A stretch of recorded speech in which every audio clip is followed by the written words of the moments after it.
Ako po ay nagsasabi sa iyo niyo ngayon, dalawang bagay lang.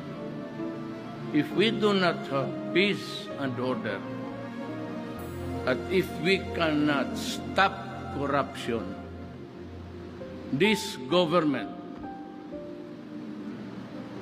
maybe our country will never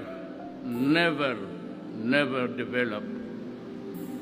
Maski ibigay mo sa isang tao ang termino ng presidency for 5 terms. Pagbagulo pa tayo after me, or it worsens after me. At if we cannot stop corruption, kawawa talaga ang Pilipino.